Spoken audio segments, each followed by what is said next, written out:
Welcome to Diamond Niners Weekly for Week 10 of the 2025 season. I am Nick, joined as always by Kevin. Hey, what's up, Niner Nation?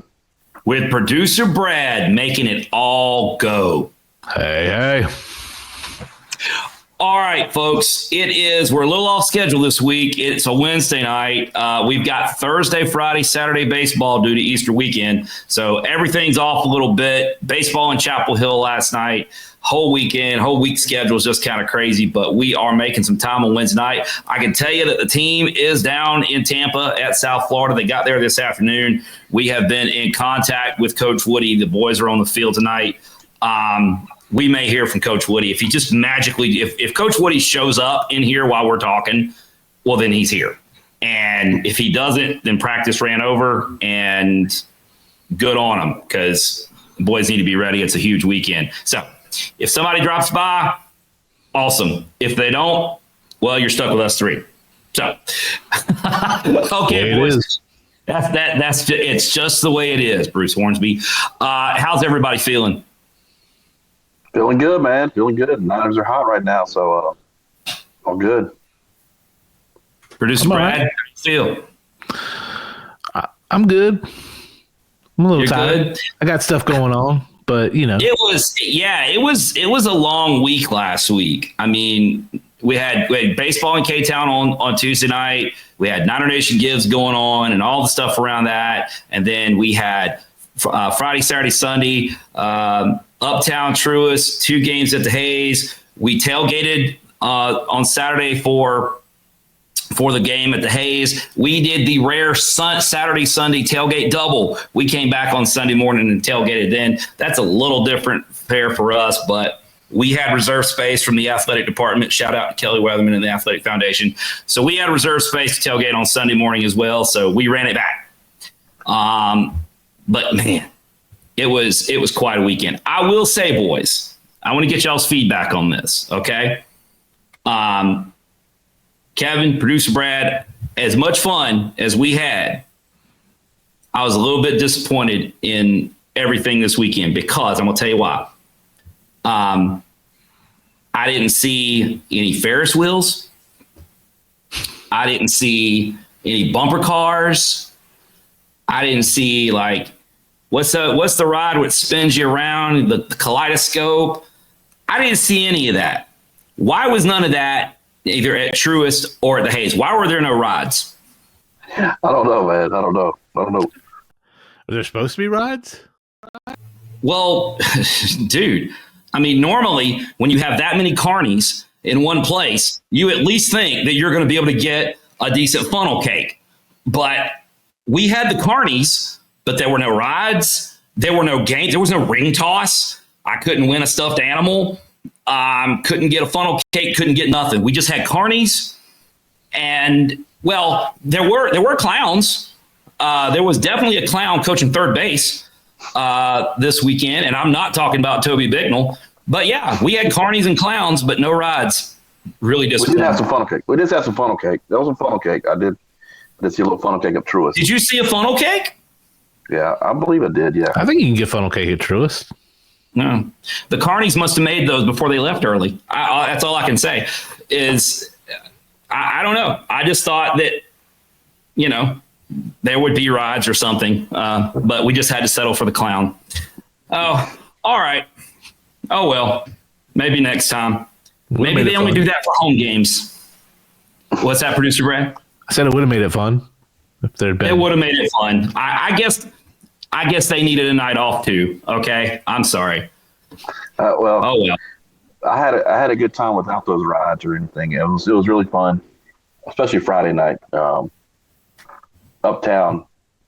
That was probably my best experience of one of our Uptown games. It was awesome. The South Carolina game was good too. Was right up there. So we've had some going way back. Georgia. So we've had some good times up there. But yeah, Friday night was good because 6-0 win for the Niners. Friday night win. Blake Gillespie, magic again. We got to see Blake Gillespie. we got to see Blake Gillespie do what Blake Gillespie does, and that was absolutely shove. He wins conference pitcher of the week this week. No co. Didn't have to share it with anyone, especially not anyone that started on Friday night for the other team. Damn sure didn't have to share it with him. Just saying. That was a dominant performance by Blake. Are we going Blake Gillespie right now, or we're going to save it for later? Let's do it. Let's go Blake Gillespie right now, because we're gonna go through this weekend. Do it, man. Conference pitcher of the week. I saw before we've been on the show, his conference ERA is .90. He's allowed, I think, 3 earned runs in 4 games, 4 starts in conference play. It's unbelievable what he's doing, the year he's having, and the Friday night stat he's having throughout the season. And throwing a no-hitter, that's not including his no-hitter, obviously out of conference, but he's got a no-hitter. He's got a .90 ERA in conference, and he's helping the Niners get ahead in the series every week. And it's really fun to watch him pitch. Unbelievable. 8 innings, scattered 5 hits, no runs, 11 strikeouts, 1 walk. And, I saw some chatter on the internet, guys, where, other fans were saying, I can't believe that we let that guy do that to us. What are you talking about? He's doing that to everybody. You didn't make him look anyway. He made you look a certain way, which was foolish. But he made you look away. Yeah. And it's great to have a horse like that to ride on Friday nights. Get everything off on the right foot. Shut him out. Shut out. He probably could have gone another, I think, but JT got the 9th and lights out in the 9th inning as well. So great effort on the mound on Friday. Look, I don't want to. We've had some great pitchers roll through here the last handful of years, but this is the role he's on reminds me of Colton Law's 2017, Josh Maciejewski 2018. We saw some, I think it's Spencer Geesting, but we didn't really, Spencer was never really like dedicated Friday night guy. Bryce McGowan was a Friday night guy, but Bryce had a little more trouble getting deep into games. He was good for about 5, but Blake, it feels like he's good for 8 every week. I mean, I don't want to jinx that, but that is not unusual when he goes that deep into a game. He just does it. Yeah, and Wyatt Hoodapole comes to mind as well. Wyatt, yeah, Friday night horse for us, and in conference play, he's gone. He went 8 against UTSA, 8 against Memphis, 6 against Wichita State, 8 against ECU. He's getting deep in games. A lot of strikeouts, and like I said, his ERA is .90 in those conference games. I think I made reference to this last week. It's really getting there. It's really getting bad when, like, against Wichita, you say he only went 6. Yeah. Because we're getting used to getting 8. I was like, oh, you only went 6. You mean only 6? That's fantastic. Yeah, and the no hitter was against James Madison 9. He went 9. Yeah. Ever since that, the no hitter, we went to Wilmington, and then conference started. He's been on a roll, man. It's fun to watch. It's good to be able to throw a guy out there on Friday or Thursday this week and be confident that you'll have a chance that night. Yeah. Shout out to Niner Nation while we're giving Friday night shout outs. We had the students were out. They were rowdy. They made a lot of noise, and the crowd was good. I saw some opposing commentary online that said that, we outnumbered them 50-1. It just goes to show you they don't really do math either down there at Eastern. They don't know their colors. They don't know the difference between gold and yellow. They certainly don't know left from right because they tried left righting Woody and they got it wrong. They're just a special group, Kevin. Niner Nation was out in good numbers on Friday night, and they got treated. If you came on Friday night and you didn't walk away happy, well, you're probably an Eastern fan. You're right, yeah. Even off the field, it was a good night. Like a great crowd. Saw a lot of our friends, a lot of people we hadn't seen in a while. Saw Justin Seeger. Saw a lot of former players. Sam Pierce was on the field before the game with his little league team. You and I, we went up to that home run deck for a couple innings, and just so happened that Dawson Bryce hits one up there while we're standing there. And we get to. Can we talk about that for a second? Because that was one of the more surreal things like I've witnessed at a baseball game. Because he basically hit that ball at us. Yeah, it was. I saw the ball go up, and I didn't think it had a chance, but it just kept carrying, and they might have to get the bleep button out. But I looked over, and Nick said, "Damn!" The ball hit the net behind us. There's a net keeping balls off that street there. If that net wasn't there, that ball would have been in the street. That ball was going to Romare Bearden Park. Yeah. Is where it was going. And for those of you who are familiar with the ballpark there, that home run terrace, that's up in the upper deck, and that's in right field. We're talking about an opposite field home run that was going to leave the park. It was up that high, and a net kept it from going into the park across the street. I don't know how you could hit a ball any harder than that. Fortunately, the net kept the ball in play. And my daughter, Maddie retrieved it from up there, and we went and gave it to Bryce after the game. So hopefully that I think Bryce's parents were in town this weekend. I'm not sure about that, but I think hopefully they got to see that, and maybe that wound up on a mantle somewhere. Because trust me, when you're 20 years from now, you'll be telling stories about that ball. I just don't know how you could hit a ball any harder than that. Was. I've seen lefties hit it up. I've seen TJ. We saw TJ Nickey hit one up there. We saw Cam Fisher against South Carolina hit one up there. But right field, a right-hander, opposite field, hadn't seen that before. He didn't do it, but the only other person I could think of that could do it from the right-hand side, opposite field, would be McCabe. McCabe's got opposite field power like that. He didn't do it, I know, but like if he had done it, I wouldn't be surprised. But anybody else, man, that's asking a lot. Yeah. Jake Cunningham, I don't know. I mean, it's a short list of guys that we've had that have that kind of pop opposite field.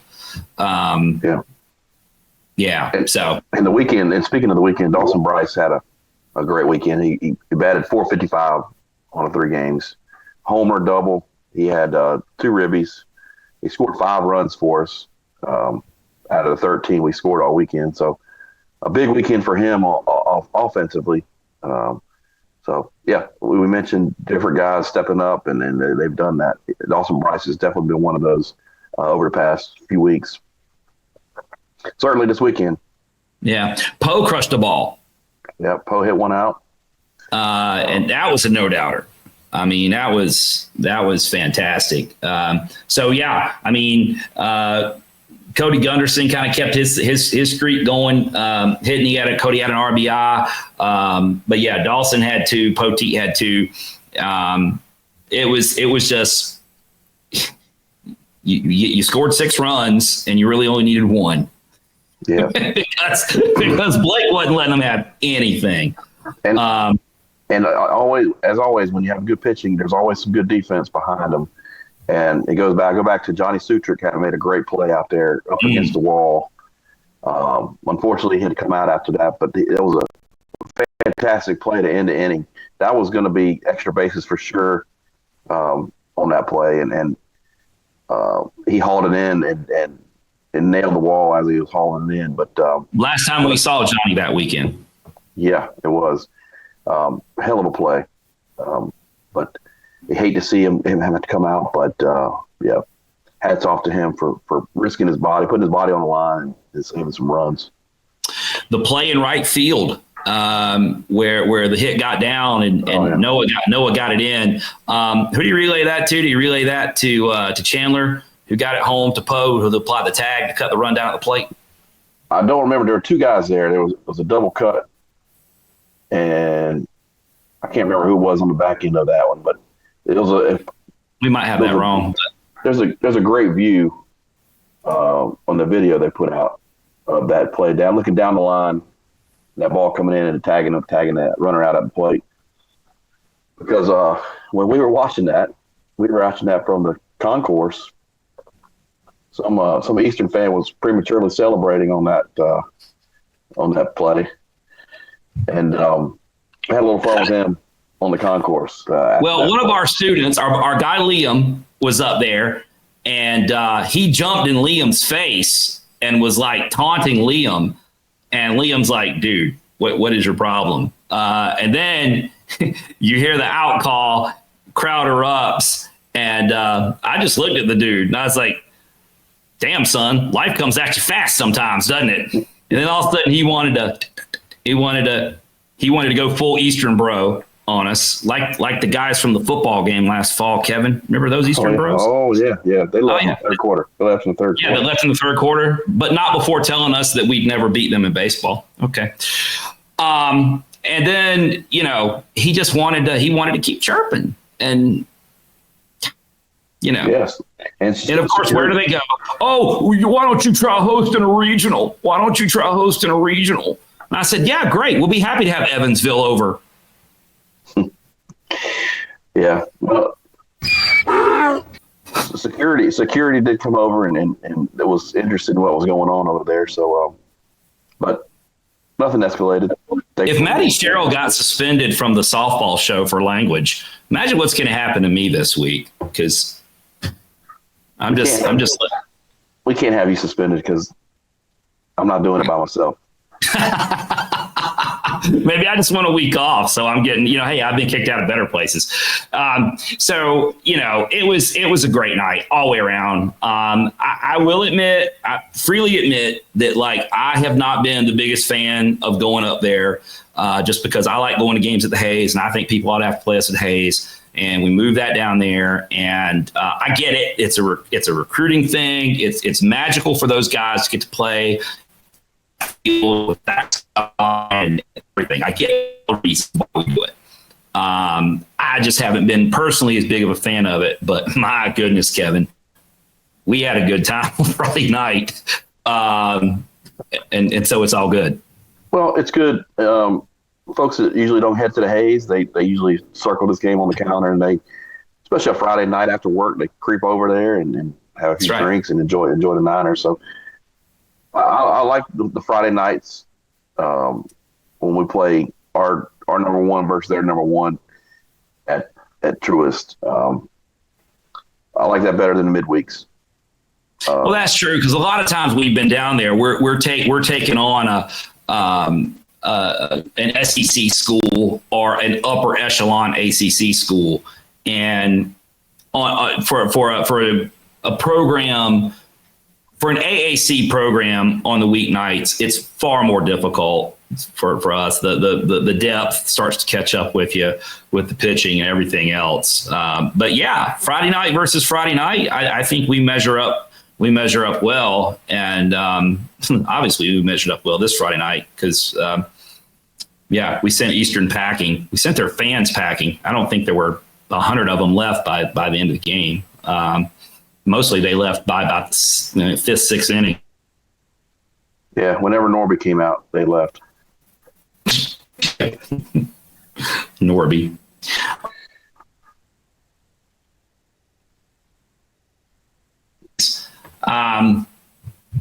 Something really big happened. Niners take game 2, 3-2. I will say this, by the way, before we get into the game. I mentioned it earlier. Shout out to the Charlotte 49ers Athletic Foundation for hooking us up with some parking and some tailgating space so that Zach and Emily Hill could bring their trailer out, and we set the whole thing. Kevin, you probably saw. I know you were doing the travel ball thing on Saturday, but this was a big tailgate. I mean, so many people were in town for this game. It was 75 plus, just all right there at our spot. And man, it was awesome. I mean, the vibes were good coming off a win. How could you not feel good? And the momentum just kept rolling right into Saturday. So awesome weather, awesome spot. Appreciate everybody coming out. If you didn't come out, you missed it. Make the next one. But Saturday was awesome. But what we saw on Saturday, Brad's probably won't in on this, but with the injury to Johnny Sutrick on Friday night, what we saw was Spencer Nolan in the starting lineup, and Spencer Nolan, to quote Nuke LaLoosh, announced his presence with authority. Because one of the first things he does is come up with the bases loaded and hit a bases clearing double, which proved to be the runs. I mean, we win 3-2. Yeah, those were Spencer Nolan's ribbies. That was freaking awesome. Yeah, how about that? He ended up getting some conference honors with that week he had. It started Tuesday night. He came in for Carson Bain. I believe he got a hit in that game in K-Town. He got a hit in K-Town and came in Friday night. He got a hit again. I believe he got a hit against ECU on Friday, and he carried that into Saturday. He batted .400 for the weekend, 4 hits, 5 ribbies. So, yeah, he drove in 5 runs for us and with 4 hits. So definitely worthy of honor roll status. And oh yeah, as always, playing good defense. He's playing multiple positions, and great defensive addition to the lineup. Let me just say this, and I, people that follow this team gonna know exactly what I mean. When I see Spencer Nolan in the outfield, oftentimes in center, but he'd play all 3, whatever. But when I see Spencer Nolan in the outfield, like, I have no concerns about that. I mean, I trust Spencer Nolan in center field like I trust Jake Cunningham in center field, like I trust Reese Hampton in center field. I mean, he's going to cover a lot of room, and he's going to make tough plays look fairly routine. And that's never been the issue. The only thing that needed to happen for Spence, and he's battled some injuries. He broke his foot in the fall. He had to come back from that, so he missed time this fall. Spencer was needing some ABs, and with those ABs, he needed to produce. His defense was never the question, but if he's going to swing a bat like this, Spencer Nolan's going to be playing a lot of baseball, and I am here for it. That is producer Brad's guy, and I'm here for it. Yeah, that's my boy. Yeah. He came here as a shortstop. He came here as a shortstop out of high school. Solid defensively. Shortstops usually are better athletes in high school.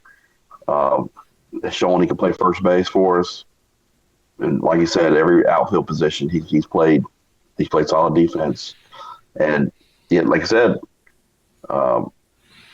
been up and down with the bat, and now he's on fire. So if we keep that going, it's been critical for us down the stretch. Let's not forget that run in 23 really started when Spencer came in and took over first place. I mean, first base. He started playing first base, and we wound up in first place. I mean, he settled that defense down with his presence at first, and that's just kind of the versatility and the athleticism he has. But you just, like I said, the word that keeps coming to my mind is trust. I just trust Spencer out there on defense, and my goodness, he was swinging a hot bat this weekend, and I just couldn't be happier for this dude because he's worked hard. He's been patient, and he's just a dude right now, and that's awesome. Yeah, good to see. Good to see good people, and he's worked hard. He's been here since the freshman year. It's good to see guys in the program do well. Yeah, I mean, and in this day and age, if you're all we read about, especially in basketball and football right now, spring portals open, this, that, and everything. All you read about is everybody switching teams. And, we've got some guys on this roster that have been around a while, and Spencer Nolan's one of them. And him getting on the field, reestablishing himself on the field, swinging a hot bat is just a lot of fun to watch. It's the reason a lot of us like college sports. I mean, I mean, it's what made a lot of us fall in love with college sports. Yeah. Yeah. And that's the case. I don't want to go on a side tangent about all that, but it is good to see. Great to see him honored with the league awards honor roll this week, along with Blake Gillespie, pitcher of the week. But let's talk about the ending of that game. Pirates had guys on. Niners get a double play to end the game. So emphatic exclamation point to stamp the series win for the Niners. Let me work my way up to that. If you don't mind. Yeah. Well, no. You're right. You're right. But there's a couple things to mention up to that. First of all, another solid start from Andrew Cribs. Right. Okay. Yep. Andrew Cribs goes 5 innings, gives up 2 runs, keeps the Niners in the game. Cribs strikes out 4. He's not really shown himself to be a strikeout pitcher. He's pretty efficient. He gets fly balls, he gets cans of corn, he gets ground balls, and that's a beautiful thing. That's an art form in and of itself. AJ Camp bridged for an inning. Okay, AJ puts a scoreless inning on the board, and then JT comes in after pitching 1 inning on Friday night. JT comes in and goes 3 innings to save it on Saturday. Okay.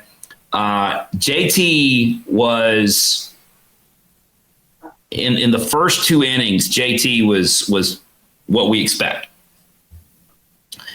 He ran into a little bit of trouble in the 9th, but I want to talk about this first batter. I believe I'm recalling this right. I want to talk about this first batter. So this whole attempted rally that Eastern tried to pull off. JT works. It's a full count, no outs, nobody on. Okay, if I'm remembering this right, somebody correct me if I'm not. The first batter, full count, and he walks him on the payoff pitch. The clown coaching third base for Eastern starts sprinting down the third base line, yelling as if he's trying to say something to his batter. His batter doesn't even look at him. You know why his batter doesn't even look at him? Because his batter knows he's not talking to him. All the clown is trying to do is distract JT. What is this? Is this travel ball? Is this 8U? Is this 8U, Kevin? That sounds like something I've seen out there. Some of his dad coaches do. Are we in Moxville? Are we in Mox Vegas? At the home of Anna Devereaux, having an 8U travel ball tournament for the weekend? Or is this D1 baseball? I don't know. You tell me. Yeah. I don't know what to say about that. Though. The first batter was hit by a pitch. The second guy was walked. Okay, second batter. But the point remains. ass move. Move by a clown coach. That's what I'm talking about. Now, how does the game end, Kevin? Line out. Connor Marinac steps on second base. You taught, and speaking of 9U travel ball, you taught to freeze on line drives. But and that was a pinch runner. They brought a pinch runner in. And if you think if you're coming in the game to be a pinch runner, that like that's kind of your specialty or something, you've maybe been briefed on this. Whatever. Yeah. It was awesome. It was an awesome play. Line drive, bang. And Connor trolled him all the way to the bag. Well, if that ball's 2 feet more to his left, they score 2 runs. They score 2 runs and take the lead. But he made a great play on it and continued his momentum second base, tagged the base, and ended the ball game emphatically. It was great to see. There was some fireworks in the middle of that game too, on a walk, believe it or not, Logan Poteet. Chirpy bunch they are. Chirpy bunch. What I noticed from the weekend is they don't handle losing very well. They're players, coaches, and fans. They don't handle it very well, which could be a good thing or bad thing. But yeah. Well, you know what runs down? You know what they say runs downhill, guys. A lot of things, but you know specifically what runs downhill, which we won't mention on this family-friendly show. Although we're PG-13 today, apparently. It runs downhill, and when your coach is over there acting like that, of course your players act like that. Of course they do. And your fans too. Your fans. And your fans. And your fans. And your fans. Real quick, sorry. Correction on the correction. I was looking at the wrong inning. So you were right. It was just the first walk. Okay. Well, either way. I didn't want people to think that I'm correcting bad information. I had to correct the correction. Total clown move, bro. But hey, you just keep tweeting those daily devotionals. It'll be all right. Jeez. My gosh. So our first series win over ECU at home, I think we won a series back in 2005 at ECU. That was the last time. So it's been 20 years. That would have been the tail end of the old Conference USA 1.0. Yeah. So it's been a long time. We haven't played them every year, obviously, in a series. But last year they took the series 2 out of 3. We took the Sunday game, and this year we returned the favor to them, and we took the series, but they got the Sunday. They got the Sunday game, but so 3-3 now. We're 3-3 versus ECU since we rejoined AAC.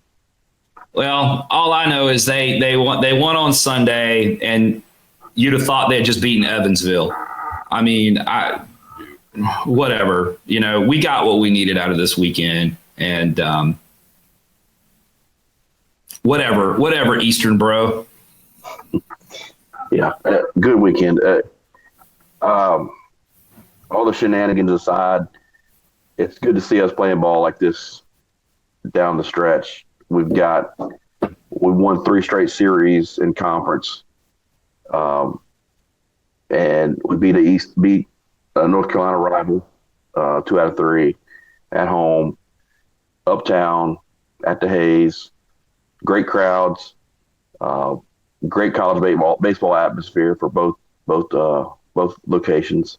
Mm-hmm. And we're heading into a stretch run on a streak here, and hoping that we can continue and stay hot throughout the tournament. Yeah, and then we watched the game in Chapel Hill last night. But not a whole lot to say about that game, other than just the first inning the top of the first was really good, and then downhill from there. But midweek baseball on the road against the 12th ranked team in the country. It is what it is, you know. Yeah. All I'm going to say is this, Kevin, and join me. You know, tell me if you agree with me on this or not. Feel free to disagree.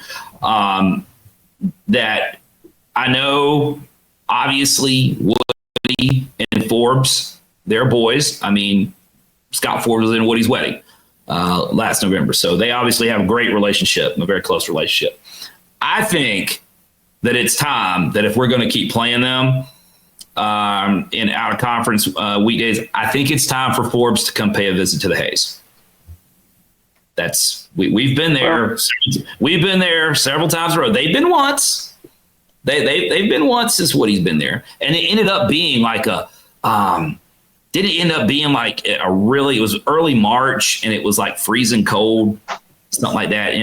We went up there last night. Yeah, we went up there on there was a great crowd out there, beautiful weather. We need the Heels to come to the Hayes. If we're going to keep playing, they need to come visit us. Just saying. We've been there several times in a row. It's time. Yeah, back and forth would be great. Oh, heaven forbid. What if we just got every third year? We, it seems like we always play them between like two huge series in conference play. Yeah.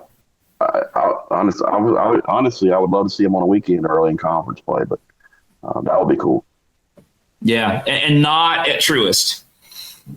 Don't want to play them at Truist on a Tuesday night. Not interested in that. They can come to the Hayes. That's just me. You know. Yeah, that'd be cool. I don't make the schedule, and the guy that makes the schedule doesn't consult with me about it. I'm just going to throw that out there. But I'm just telling you what I think, Kevin. That's all I'm doing. Hey, it's your show, man. Since when? Well, you have a microphone and a headset, so you can say whatever you want to. This is producer Brad's show, and he represents the guys from corporate, Diamond Niner Report, Corporate LLC, and he's just here to babysit us. I'm just a guy giving an opinion into a microphone. I feel like we're missing something to talk about for the weekend. I don't know. Are we? I feel like we are, but we talked about our pitching. We talked about offense. Paul Spencer Nolan, Dawson Bryce, Logan Poteet. Which I'm gonna say, I do want to throw this in there. That's something to watch. Poe didn't play on Sunday, and Poe didn't play in Chapel Hill last night, and we look like a different team without Poe behind the plate. Baseballism makes those shirts, with the catcher's mask, the field general. Yeah, and that exists for a reason. Poe is our field general, and nothing against Cody Gunderson, because Cody is more than capable back there. But it feels much better with Poe behind the plate and Cody at first. Yeah, that's what's been working so far, and I'd like to see that continue. I think Gunderson will be fine if he has to play there. But he made a great play last night. He threw a guy out that I thought it was out, but they never reviewed it in Chapel Hill. But shocking. I think if we need to go to Gunderson for a few weeks, I think he'll get a hang of it and get. Oh, you can do a lot worse than Cody Gunderson behind the plate. You can definitely do a lot worse. But if he goes behind the plate, you don't have him at first, and now somebody else is out of position, and it just every tweak you make, it shows up somewhere else. And I want them both on the field at the same time, and obviously in the positions where they've been playing. and we had Spencer Nolan at first on Sunday, and I think Caleb Estes on Tuesday. Yeah. on Tuesday last night. Yeah. And so when you move Spencer into first base, now he's not in center field. And, right. It just compounds. Not that we don't have other guys that can play, but I want to see guys at their optimal position. And I mean, Poe's optimal position is behind the plate. Gunderson's optimal position is at first base. Spencer's optimal position is in center field. I just think that, we're on the same page here. Right. So, trying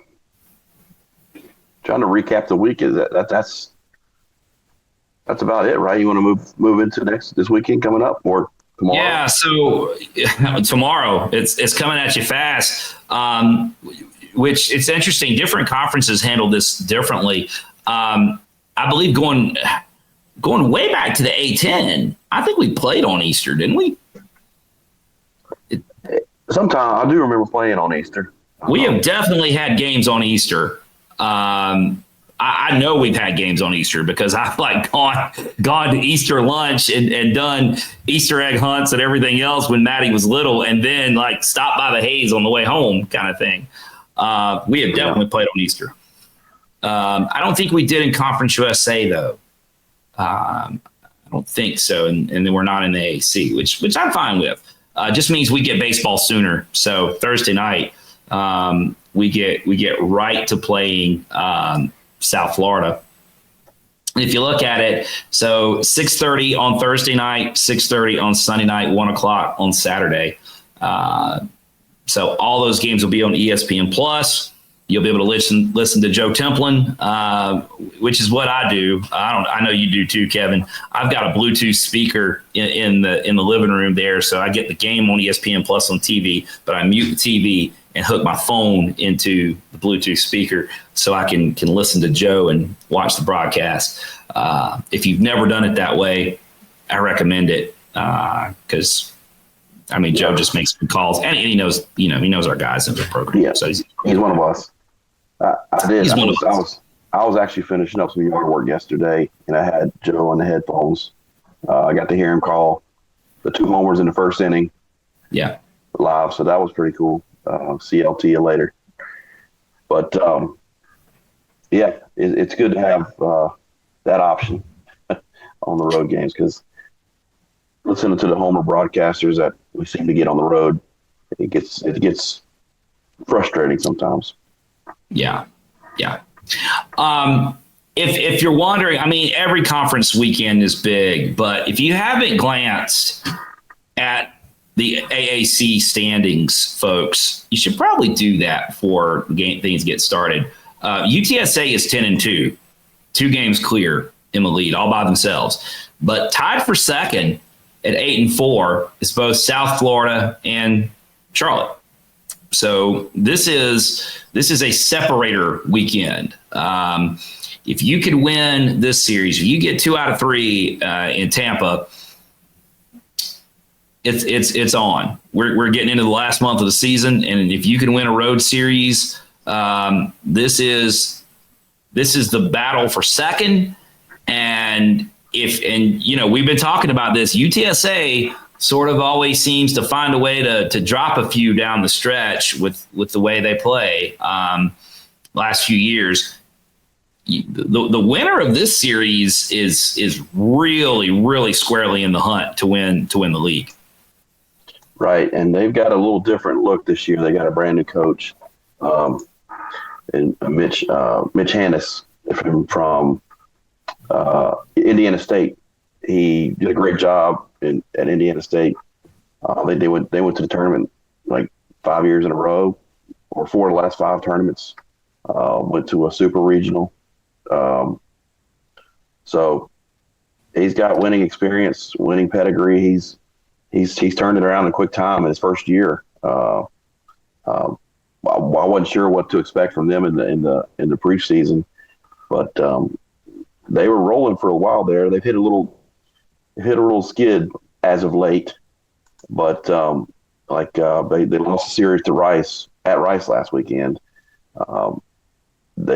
Which I'm wondering what's going on with that. Is this Coach Pierce having an effect, or what? Because Rice just all of a sudden, that was totally unexpected. Of course, Memphis beat FAU this weekend.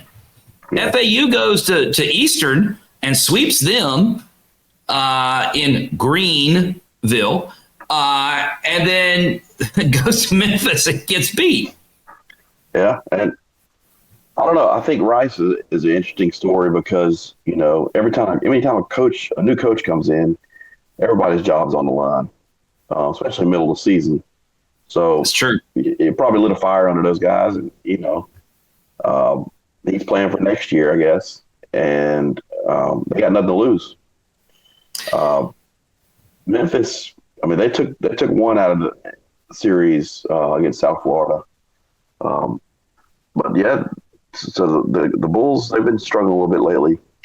Like I said, they lost a series to Rice, and then they went to Florida State yesterday, and they got run ruled as well, like 19-0 in 7 innings. So I guess you could say we catch them at a good time. They got a Friday guy. They got, tomorrow in reality, tomorrow could be the competition for pitcher of the year in the league. Yeah, we've got our guy, and it's another one of those Friday night matchups. You see him a lot of times, like last week, Norby versus Blake Gillespie. We're going to see another one this week. B guy. Corey Braun is his name. In league play, he's got a 1.47 ERA, 3-1. So this is, this is a serious 22 strikeouts against 6 walks. This could be the pitching matchup in the AAC this year. Blake Gillespie versus Corey Braun. Yeah. Blake Gillespie, he's 4-0 on Friday nights in conference. You think there'll be a few scouts on hand tomorrow night? Yeah. Those guys will be playing professional baseball next year, or later this year maybe. League opponents are hitting 147 against Braun. So we could be looking at another, maybe a 3-2, 4-3 game tomorrow night. Yeah, it's just going to be about who first. Yeah. So it's like I said, they're a different team than last year, but we beat them here at the Hayes 2 out of 3. I don't know if you take much away from last season, but I think we on either side in either dugout. Honestly, that's true. Teams change so much year to year these days. It's hard to take much from the previous season, but I don't think anybody is surprised. Anybody that pays attention to college baseball is surprised that South Florida turned it around. I think there might be surprised they turned it around so fast. These guys were picked dead last, I believe, in preseason. I think this is I think what South Florida is doing is sort of analogous to what Courtney Brialt is doing with Niner softball. Came in first year, low expectations, and they're sitting there in 4th and moving up the standings every weekend, it seems like. I think there's some parallels there. Yeah. Anytime you have a coaching change, the unknown pops up. Especially these days when you've got to get in the portal and pick players, and you're picking, you're getting there late in the game. You're not getting a full recruiting cycle to bring in a team, put a team together. But he's done a great job so far this year. Yeah. And then, before we get back to you, it'll be Kennesaw State next Tuesday at the Hayes. No disrespect to Kennesaw State, but we'll break that one down. We'll do a postmortem on that one. this weekend. South Florida's enough for now. Yeah, I mean, Kennesaw State's they're a good ball team. They're in the Sun Belt now. We played them several times out of conference. Conference USA, I think. Oh, Conference USA. Sorry, yeah, they play. Yeah. They play. Yeah. Yeah. But in the past, they've been a good ball club. We've gone down there and they've come up 4. But yeah, it's well, we can talk about that afterwards. But yeah, not a shabby baseball team, that's for sure. I do want to. Well, we need to start wrapping this up here. I am getting a message in my headphones right now. Apparently, I am being requested by corporate to apologize for my comments earlier. So if you'll just give me a minute, Kevin, I want to take a moment to sincerely apologize to hardworking carnies everywhere.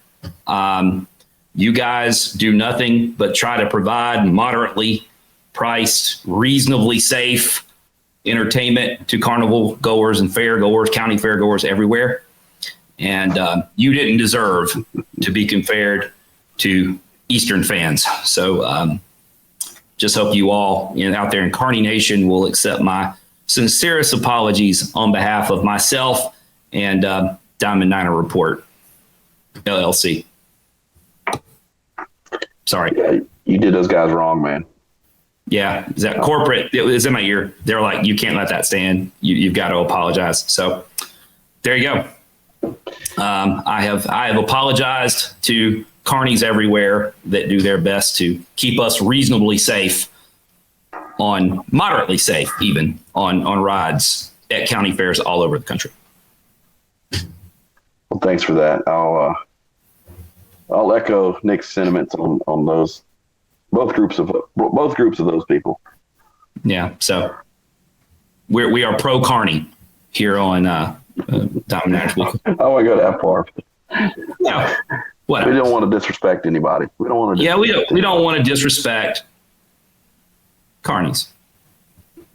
So anyway, all right, producer Brad, you put a note in the box. What I'm misinterpreting your note. It was Kennesaw's record. Oh, it's Kennesaw's record. Kennesaw 17-19. That's what producer Brown says. Okay. I got it. All right. We'll see about that. We'll have to see. Weekday baseball is weekday baseball. We'll have to see what happens. But man, huge weekend. All right, Kevin, let's get out of here. It's probably good Woody didn't stop by today. When he hears about this, he'll definitely be glad he didn't stop by. Good. Hopefully they're taking. Well, I know they're taking care of business down there in Tampa. They had a late night to get down there and get in the hotel and do walkthrough, practice, all that stuff. So, all right, folks. Thanks for hanging with us. We've had some fun tonight. If you want to check this out, Diamond Niner Report on all over social media: Twitter, Facebook, Instagram, never TikTok. Check out this show on YouTube and Spotify, some other places, but those are the two main ones. Excited about a good weekend of 49er baseball down in Tampa versus South Florida. So for Kevin, for producer Brad, this is Nick saying we'll see you at the Hayes.